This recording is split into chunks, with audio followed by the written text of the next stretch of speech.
The auction was almost over. The sun was setting over the alien market.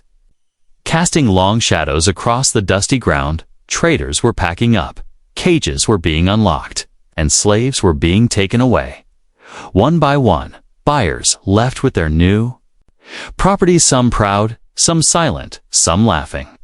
But in the far corner of the market, one cage remained. Guards stood around it with blasters in hand, keeping their distance. Inside that cage sat a girl alien, wild and silent. Her hair was tangled, her clothes torn, and her skin covered in dirt and old bruises. But it was her eyes that made people afraid. They burned like fire, sharp and dangerous. No one wants that one, the auctioneer said, laughing nervously. She's untamable. A group of rich buyers had gathered near her cage earlier, but all backed away quickly. She bit a warlord. One said, she broke a shock collar with her bare hands, another added. She growls at night like a beast. A third whispered. The auctioneer shook his head.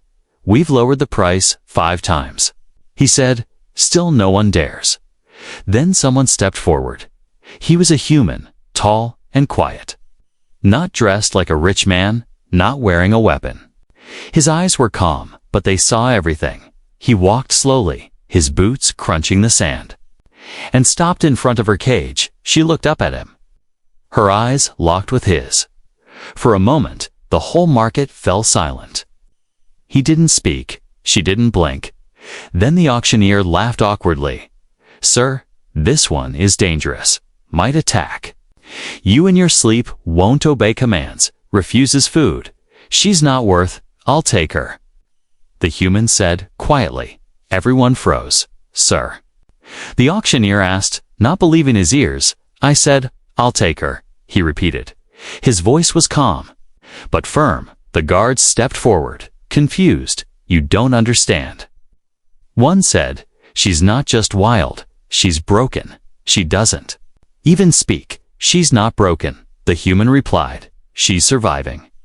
He paid the price without asking for a discount. It wasn't much. She had been marked as worthless by now. The cage door opened with a heavy creak, but the girl didn't move. She just sat there, staring at him. Her eyes were unreadable, part hate, part curiosity. The guards tried to pull her out, but the human raised his hand. Let her come on her own, he said. Surprisingly, she stood. Her movements were slow, but strong. She walked out of the cage with her head held high. Like a queen in chains, she followed the human. Her step silent, her face unreadable. The market watched in silence as the two disappeared into the desert beyond. Whispers followed them, dead by morning. One trader muttered, foolish human. Said another, she'd kill him in his sleep. Night came fast, and stars lit the sky. The human and the alien girl reached his small ship parked outside the city. He opened the door and stepped aside, letting her in first. She looked at him for a moment, then walked inside without a word. He gave her water, food, and a blanket. She didn't touch any of them. Instead, she sat in a corner of the ship, legs pulled close to her chest, watching him like a predator. He didn't force her. He didn't speak again. He just sat nearby, doing his repairs. At midnight, she moved, slowly. She crawled to the food and sniffed it. She tasted a little, then looked at him again. Still, he said nothing, just a quiet nod. She didn't sleep, neither did he. They sat in silence, one watching, one waiting. The night was heavy with tension, but also something else, a strange peace. She didn't try to run, she didn't attack. But she didn't trust him either, not yet, when morning came. The first light touched her face, and for a second, she didn't look like a beast. She looked like a girl, tired, alone, and confused. The human looked at her. You're safe now, he said gently. She flinched like no one had said that to her before. She didn't reply, but this time, she didn't turn away either. Somewhere deep inside her, a wall had cracked. And that was enough for now. The untamable girl had left her cage, But the true story was just beginning. Asterisk, the girl did not sleep that night. Even as the ship moved through the quiet sky, she stayed awake. Knees pulled to her chest, eyes sharpened. Unblinking, the human pilot didn't try to speak to her. He just flew the ship with steady hands and calm eyes. He had no chains on her, no collar, no control chip, nothing. Yet she didn't try to run, not yet. Her fingers twitched, ready to attack if needed. But deep inside, something else stirred confusion. She had been owned before. She had been beaten, shocked, dragged like an animal. But this man? He hadn't touched her, hadn't shouted, hadn't even looked at her with fear. Why? Why wasn't he afraid? At sunrise, the ship landed near a small green planet. It was quiet and peaceful. No cities, no hunters. Just wind and sky and hills. The human opened the ramp and stepped out. "You can stretch your legs here if you want," he said. She didn't move. He left her alone and walked outside. Picked up fruit from a nearby tree, sat down in the grass, and waited. She watched him from the doorway, her body tense, ready to bolt. Her heart beat fast, but curiosity pulled at her feet. She stepped out, slow as a shadow. One step, then another. The light felt strange on her skin, like something she didn't deserve. He didn't look at her, didn't smile, didn't speak, just handed her a piece of fruit. She stared at it, unsure, suspicious. He took a bite from his own, then kept waiting. After a long moment, she took it from his hand, but she didn't eat. She simply held it. Suddenly, she asked, "What do you want from me?" The human looked up. "Nothing," he said. "I just didn't want to leave you in that cage." Her eyes narrowed. "Everyone wants something," she said, her voice low. "Maybe," he replied. "But not always what you think." They sat in silence again. But it was different this time. Not cold, not angry. Just unsure. Later, back on the ship, she found the small room he had made for her. It had a soft bed, a warm blanket, even a tiny lamp with changing lights. She stood there, frozen. No slave got their own space. She touched the blanket slowly. Then backed away. She didn't trust it. She couldn't. That night, she didn't sleep on the bed. She curled up on the floor in the corner, eyes watching the door, like she always had, at midnight. Her old nightmares returned. She growled in her sleep, kicked the floor, and hit the walls, screaming in a language the human didn't understand. He ran to her room, but stopped at the door, didn't enter, didn't grab her. He just sat outside the room, waiting when she woke. Breathing fast, she found him there. She stared at him through the half-open door. "Why didn't you come in?" she asked, voice hoarse. "Didn't want to scare you," he said. She didn't know what to say. No one ever cared if she was scared. Before, in the morning, something changed. She sat at the table when he offered food. She ate slowly, eyes always on him. She drank water without spilling it. She didn't thank him, but she didn't spit it out either. He handed her a piece of cloth and a comb.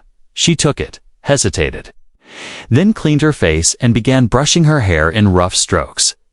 "I don't even know your name," he said, quietly. She paused, then looked away. "I don't have one," she said. "They called me Beast." He frowned. "Well, I won't." He said, "You'll tell me your real name when you're ready." She didn't answer, but for the first time. Her shoulders relaxed just a little. Later, when he was fixing the engine, she crept close, watched him work. He showed her a tool, held it out. She took it, handed him another without being asked. He gave her a small nod. She nodded back. That evening, as stars filled the sky, she spoke again, soft and slow. "My name? I think it was Syrah." The human smiled gently. "Syrah," he repeated. "That's a good name." She looked at him. And for the first time, she didn't look like a weapon, or a slave, or a beast. She looked like a girl trying to remember who she really was. The ship floated quietly through space. Syrah sat near the window, staring at the stars. Her knees were pulled to her chest, arms wrapped around her legs. She didn't speak. Not even when the humans sat across from her, quietly fixing a scanner. Days had passed since he took her from the cage. She hadn't tried to run, or fight, or destroy anything. But she still didn't smile, still didn't laugh, still didn't trust. The human, named Jaren, never forced her, never questioned her silence. He just let her be. He offered her food at every meal, water whenever she needed, a blanket when she shivered at night, and in return, she watched him. She watched how he spoke softly to his tools, how he helped injured animals he found on small planets, how he cleaned the ship without complaining. She watched him fix a broken wire, shock his hand, and laugh quietly to himself. He was strange. Kindness was a strange thing. That morning, he cooked something that smelled sweet, steam rising and soft curls. He placed a bowl in front of her, then turned to wash his hands. Sierra stared at the bowl. Then she looked at him, and without planning to, she spoke. Why? Jaren turned around slowly, not sure he heard it right. What? He asked gently. Her voice was barely a whisper.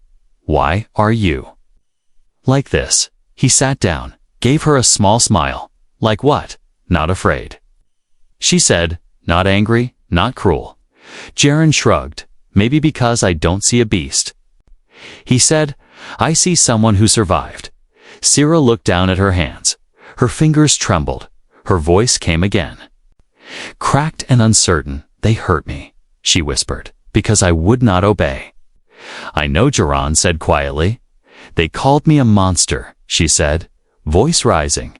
They locked me in chains, threw food at me like I was nothing. Jaren didn't interrupt. I fought, she said, eyes shining. I bit, I kicked, I screamed. Because I didn't want to be broken. You weren't, he said. You're still here. She looked at him, breathing hard. Her chest rose and fell like a drumbeat. Her heart didn't know what to feel, relief, anger, or fear. I don't understand you, she whispered. You don't have to, Jaren said. Just eat your food before it gets cold. She stared at him, then at the bowl. Then, slowly, she ate. Not because she had to, but because she chose to. Later that day, they landed on a small moon. Jaren said he needed to trade for fuel cells. Sierra followed him quietly, hood over her head. The moon town was small, rough, and full of eyes. Some aliens looked at her with fear, some with disgust, some with desire. But Jaren walked beside her like she was just another traveler. No leash, no collar, no orders. At the trader's booth, a tall creature growled. You walking that beast around without a cage. Jaren didn't flinch. She's not a beast. She nearly killed a guard at Cosport. The trader sneered. I know that face. Sierra tensed, her hands balled into fists, ready to fight. But Jaren stepped in front of her. Touch her, and you'll lose more than your pride, he said calmly. The trader growled, but backed off. Muttering curses, back on the ship, Sierra sat in silence. Her jaw was tight, her breath sharp. You didn't have to do that, she said. I wanted to, he replied. You're not something to be caged. Her voice trembled again. What if I go wild again? Jaren smiled gently. Then I'll remind you who you are. And who am I? She asked. You're Sierra, he said. That's enough for now. That night, she didn't sleep in the corner. She sat on the bed, legs dangling, watching the stars through the small window. Jaren passed by her room and paused. Good night, Sarah, he said.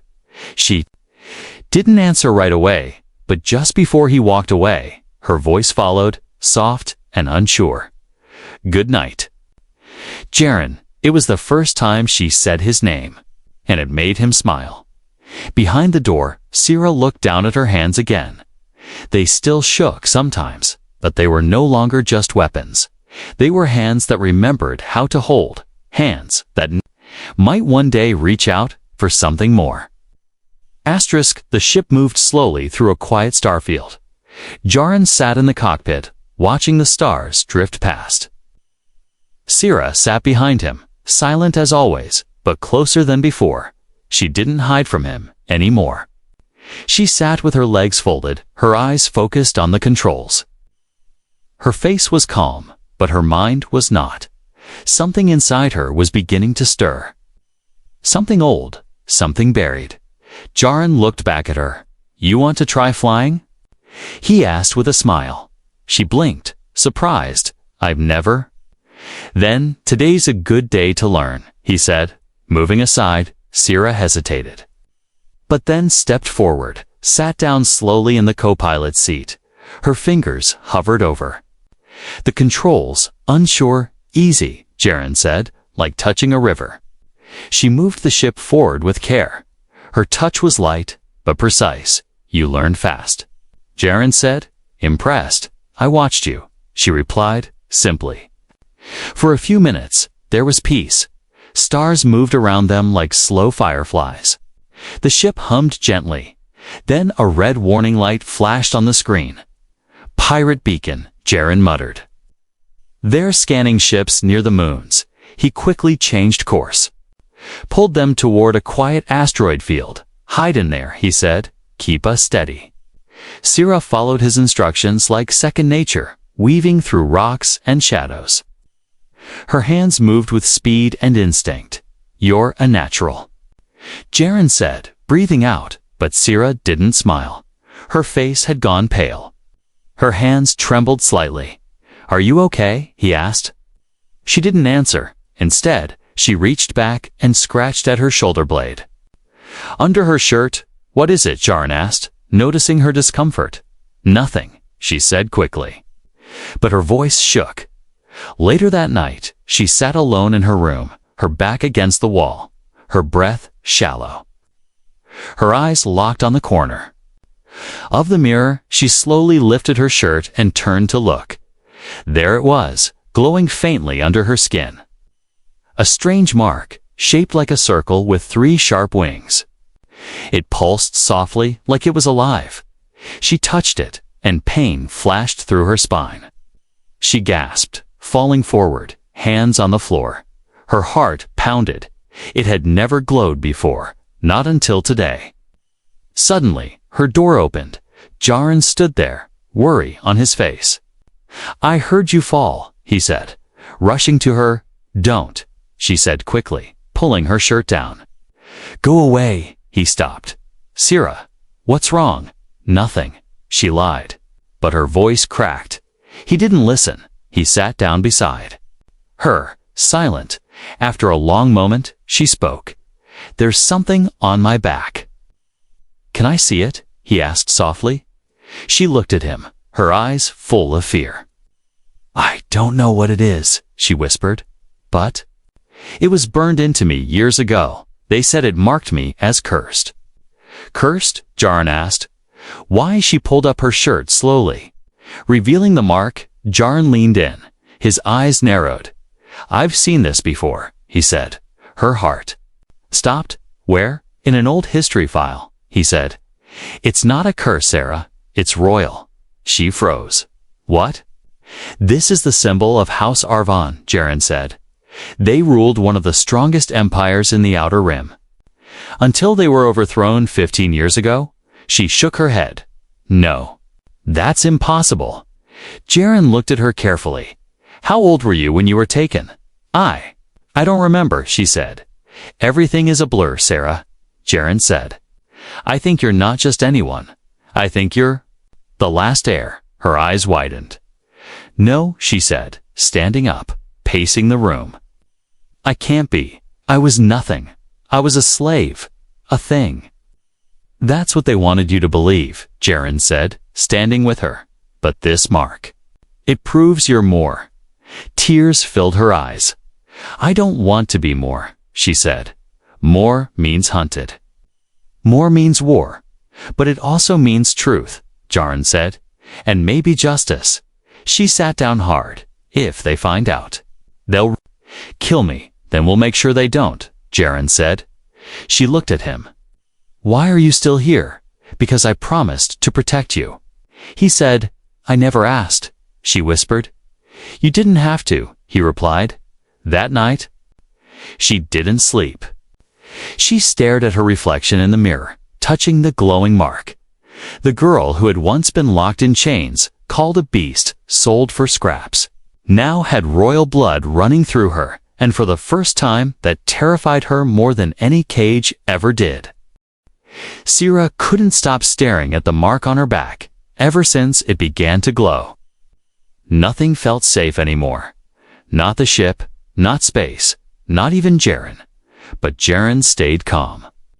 He adjusted their course again, flying deep into a quiet sector far from the trade routes. "We need to keep low," he said. "If that mark is real, they'll come looking for you." "Who?" Sierra asked. "Everyone," he replied. "Warlords, bounty hunters, assassins, anyone who fears your return." She hugged her knees tighter. "I never asked for this, I know," Jaren said, "but maybe the galaxy needs someone like you." She didn't answer. They landed on a quiet moon. For supplies, the wind was strong, carrying sand across the rocky ground. A few small traders lived there. But it wasn't crowded. Jaren walked into the supply post. Sierra followed behind with her hood up. Her eyes scanned every corner. Every movement she felt watched, even if no one looked directly inside the post. Jaren spoke with the shopkeeper, trading scrap metal for fuel and rations. Sierra stayed near the door, trying not to draw attention, but someone was watching. A figure leaned against the far wall, face hidden under a dark visor. Sierra noticed him the moment they entered. She kept glancing at him, her instincts screaming. When Jaren finished, they turned to leave. That's when the man stepped forward. "Leaving so soon," the man said, voice deep and cold. Jaren stepped between him and Sierra, just passing through. The man didn't move. His visor flicked toward Sierra. "She's not who you think," he said. "You should let her go." Sierra tensed. "He knows," she whispered. Jaren placed a hand near his blaster. "You have the wrong girl." He said, "No," the man replied. "I saw the Scanhouse Arvan S mark." Glowing like fire, Sierra's heart pounded. She reached for Jaren's arm, ready to run. The man didn't draw his weapon. "Not yet. I'm giving you a chance." He said to Jaren, "Sell her to me. Walk away. You'll live. I'm not selling anyone," Jaren said. The silence that followed was sharp, like a knife held just above the skin. Then the man moved fast. He drew a shock whip and swung it toward Sierra. Jaren blocked it with his arm, sparks flying. The pain was real, but he didn't back down. He shoved the man back with a hard punch. "Run!" Jaren shouted to Sierra. But she didn't run. She grabbed a loose metal pipe and swung it at the attacker's side. The hit landed, but the man barely flinched. He struck again, knocking the pipe from her hand. "You're still weak," he sneered. Even with royal blood, Sierra's eyes burned. "I'm not weak," she growled. The mark on her back glowed again, brighter than before. For a moment, the attacker froze, staring in shock. "Impossible," he whispered. "Only the bloodline can activate it." Sierra didn't wait. She kicked him hard, sending him crashing into a crate of tools. Jaren pulled her close. "Let's go." They ran out of the post and back to the ship. Blaster fire followed them. Jaren shot back, covering their path. They made it inside, the ramp closing behind them. Engines roared to life as they lifted off the ground. Inside, both of them were breathing hard. Jaren looked at her, his arm bleeding. "You okay?" Sierra nodded slowly, still shaking. "I'll live," he said, trying to smile. She looked down, ashamed. "He knew about me because of the mark." "It's not your fault," Jaren said. "You didn't ask to be hunted." "But I'm the reason they're coming," she whispered. "You could die because of me," Jaren stood and placed a hand on her shoulder. "Then we fight together." She looked up at him, her voice cracking. "Why do you care so much?" "Because you're not just some lost girl anymore," he said. "You're someone with a name, a past, and maybe even a future." "I don't want a crown." She said. "You don't need one." He replied, "You just need to stay alive." Sira walked to the window and stared out at the stars. Her reflection looked different now. Not a slave, not a weapon, not even a princess. Just her, but in the black of space, more eyes were watching. A message was sent. A signal from the moon below. Target confirmed Darwin bloodline alive and far away, deep in a warship's cold command room. A voice spoke, "Find her." Asterisk, the ship shook from turbulence as it passed through a stormy atmosphere.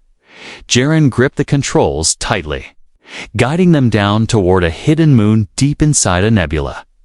The skies outside were thick with green mist and electric clouds behind him. Sira stood silent, her hands clenched at her sides. Her mark had glowed again last night, brighter, hotter. It had burned her skin, but not in pain. It had felt like something was waking up, something alive, something hers. "We'll hide here for a while," Jaren said, landing the ship near a canyon filled with strange glowing stones. "No one will find us so deep." Sira nodded, but her thoughts were far away. She kept hearing that hunter's voice in her mind. Only the bloodline can activate it. Was that what she was now? A lost heir? Or a living weapon? At night, she couldn't sleep. Her skin felt warm, her breath shaky. The mark on her back throbbed like a heartbeat. She stepped outside the ship and walked toward the stones. The wind was soft here, the ground smooth. She knelt beside a glowing rock, closed her eyes, and the memories came. Flashes of fire, of screaming, of hands pulling her away, of her mother's voice. Whispering her name, Sira. She opened her eyes, gasping. She didn't remember everything. But now she knew one thing. She had been taken, not lost, stolen, hidden. And something inside her still remembered the fire of her home. Suddenly, the ground shook. A loud humming sound echoed across the canyon. Sira turned and saw it. A black ship landing above the ridge, lights flashing red. Jaren ran out of there. "Ship, blaster in hand, they found us," he shouted. Figures in dark armor dropped from the black ship. They moved fast, weapons aimed, no mercy in their steps. Sira stood frozen for a second. Her heart raced. Inside the ship, Jaren shouted. But Sira didn't move. One of the attackers raised a plasma cannon, aimed it at Jaren. Sira's body moved on its own. She stepped in front of him, hands raised. The cannon fired, but the blast didn't hit them. It stopped, mid-air. Like it had struck an invisible wall. Everyone stared in shock. Sira looked down at her hands, glowing with golden light. Her mark on her back burned so bright it lit up the rocks around them. She didn't understand what she was doing, but she knew she had to keep going. She pushed her hands forward, and a wave of energy exploded from her. It knocked the soldiers backward, sent their weapons flying. Jaren ducked behind a rock. "What was that?" he asked, wide-eyed. Sira didn't answer. Her eyes glowed now. Her body warm with power she never knew she had. The leader of the attackers stood again. "Armor cracked. She's active," he growled. "Take her alive. Kill the human." Jaren raised his blaster, but Sira stepped forward first. "No more running," she said, her voice deeper, stronger. One of the soldiers charged. Sira moved like wind, fast and sharp. She dodged the blade, grabbed his arm, and sent him flying with a single toss. Another tried to grab her. She spun, kicked him into a stone. Jaren fired at the third, giving her cover. The last attacker launched a dart toward her neck meant to paralyze. She caught it in the air, crushed it in her hand. The leader tried to run, calling for extraction, but Sira pointed at his ship, and the engines exploded in a burst of gold light. Silence followed. Jaren stepped closer, eyes full of shock and awe. "Sira," he said. She turned to him slowly. Her glow faded, her hands trembled. "I didn't know I could do that," she whispered. "You saved my life," he said. She fell to her knees, breath shaking. It felt like fire. He knelt beside her. "It's your gift." "It's a curse," she said. "Now they'll all come." "Then let them come," he said. "You're not alone." Tears fell from her eyes, but she nodded. That night, they burned the broken armor of their enemies and hid the remains. Sarah sat by the fire, watching the flames dance. Inside her, something had changed. She wasn't just remembering who she was becoming it. Not a slave, not a prisoner, not just royalty. She was a force, and the galaxy was about to learn her name. Again? The fire had burned down to glowing embers. Sarah sat in silence, her eyes on the flames. Her arms wrapped around her knees. Her body still trembled from the power she released, but Jaren sat beside her, steady, calm. "You didn't just fight," he said quietly. "You chose who to protect." She looked at him, her voice low. "I wasn't trying to be a hero." "You didn't have to," he replied, "but you were." The stars above them blinked like tiny eyes. Somewhere out there, more ships were hunting her, more enemies were waiting, but for now, there was peace. And in that peace, something new grew: hope. Sarah had never known what it felt like to be free and seen at the same time. Not just untied, but understood. The next morning, Jaren repaired the ship's outer hull while Sarah stood on a cliff above the canyon. Wind blowing through her hair, the sky open and endless. In her hand was a small object, an old data crystal she had found in the broken armor of the enemy captain. She plugged it into the ship's console later that day. Images flashed across the screen maps. Names, military plans, and one message: target, Princess Sereth of Arvon. If a live, destroy, or contain, her breath caught in her throat. That name, Sereth, she remembered it now. That was her real name, the one her mother whispered before. She was taken. Sarah turned toward Jaren, her voice barely steady. "I remember now." He stopped what he was doing. "What? My name?" she said. "I'm not just Sarah. I'm Sarah." Jaren nodded slowly. "Then we find your people." "I don't know if any survived," she said. "Then we find out," he replied. "You deserve the truth." They lifted off that same night, moving toward the last known sector of the Arvon Empire. It took days, but finally they reached a system hidden behind collapsing stars. The readings showed faint energy signatures. Older than anything else around, Sarah stepped onto the forgotten world. Its surface was cracked and cold, but ancient. Towers still stood inside one of them. They found them, survivors, not many, but enough old warriors. Injured nobles, quiet scientists, and frightened children, and when they saw her, they dropped to one knee. "Princess Sereth," they whispered. Eyes full of tears. "You are alive." Sarah froze. Her legs wanted to run. Her heart wanted to hide. But Jaren stood beside her, and he didn't flinch. She took a breath, stepped forward. "I don't know how to be your queen," she said. "I only know how to fight." A voice answered from the crowd. "Then teach us to survive." They surrounded her, not with chains, but with open arms. They saw the mark, they saw her scars, and they still bowed. Jaren watched from the side, quiet. Later, one of the elder women approached him. "You brought her home. I just gave her a choice," Jaren said. The elder smiled. "You could be rewarded, given a title, a ship, a planet. I don't need any of that," he said. Looking at Sarah, "I just want to stay by her side." And when Sarah turned to him, her eyes soft for the first time. She said, "Then stay." She took his hand in hers. Not as a queen to a servant, but as a woman to someone who never walked away. A ceremony followed days later. Not grand, not royal, but full of meaning. They lit fires, sang old songs. and spoke her name to the stars against Surith, heir of fire and survival. But Jaren never called her that. To him, she was still Sira, the girl in the cage, the warrior in the shadows, the fire in the canyon, and now, the heart beside his own. She wasn't a slave anymore.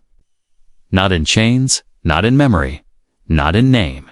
She was more.